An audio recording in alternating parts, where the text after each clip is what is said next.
Madiskarte ka ba? Mapagpalang araw ng Biyernes, kapanalig. Ipinagdiriwang ngayon ang kapistahan ni San Florencio. At ito po, si Sister Rose Agtarap ng Daughters of St. Paul para sa mabuting balita. Tayo nang magnilay sa Ebanghelyo ayon kay San Lucas.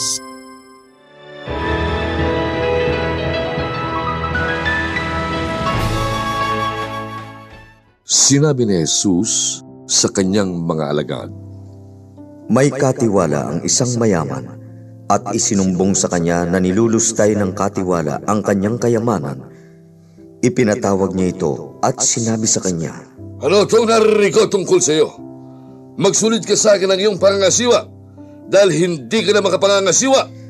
At inisip ng katiwala, tatanggalin ako ngayon sa pangasiwa ng aking Panginoon. Anong gagawin ko? Kulang ako ng lakas para magbungkal ng lupa. Nahihiya naman ako magpalimos.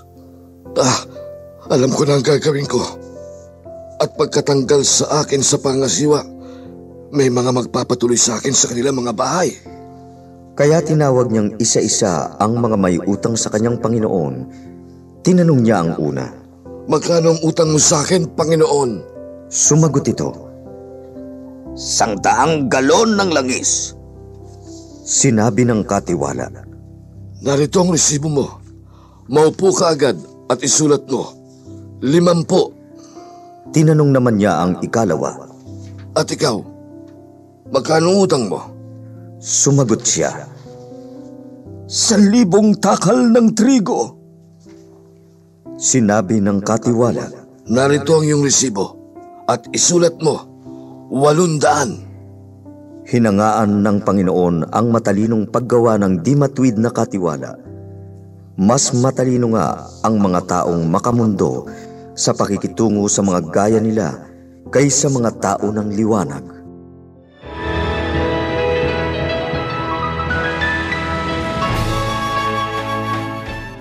Nagkwento si Jesus tungkol sa isang mandaraya. At the end, pinuri pa siya ng kanyang amo. Bakit? Hindi dahil sa pandaraya, pero dahil sa diskarte niya. Sabi ni Jesus, mas marunong mag-isip ang mga makamundo kaysa mga anak ng liwanag. Nakikita natin ito ngayon, di ba? May mga taong gagamit ng kahit anong paraan, panloloko, pagsisinungaling, pang-aapi, para lang yumaman. Magandang hangad, magkaroon ng secure future. Pero dahil dito, naglingkod na pala sila sa kasakiman. Hindi ka maaaring maglingkod sa Diyos at sa salapi, sabi ni Jesus. Ang magpakalayaw sa luho habang marami ang naghihirap ay pagsamba sa salapi. Sabi ni Pope Francis, kasalanan ang magbingi-bingihan sa hinaing ng mahihirap kung kaya mo naman tumulong. Kapanalig, lahat ng bagay ay pag-aari ng Diyos. Mga katiwala lang tayo. Oo, dapat tayong maging masipag at matalino para sa kinabukasan natin. Pero magtiwala tayo sa Diyos na siyang magpo-provide. At dahil temporary lang ang mundo, mas importante ang eternal future natin. Ang magandang balita ay nakareserve na ang lugar natin sa langit. Pero depende yon sa kung kanino tayo naglingkod dito sa lupa. Sa Diyos ba o sa pera? Kaya kapanalig, tanungin natin ang ating sarili. Paano ko inihahanda ang aking eternal future? Paano ko ipinapakita na tunay na lingkod ako ng Diyos? Ano ang ibinabahagi ko sa aking kapwa?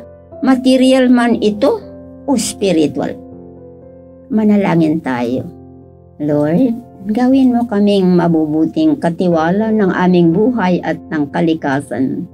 Bukas loob nawa kaming magbahagi ng pananampalataya, magmahal at maglingkod sa isa't isa. Amen. Mga kapanalig, maraming salamat po sa inyong suporta sa aming misyon, lalo na sa mga donors at sponsors ng Mabuting Balita.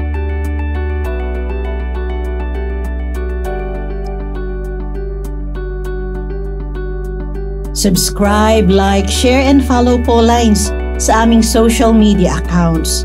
At patuloy kaming humihingi ng inyong tulong upang maipagpatuloy ang programang ito.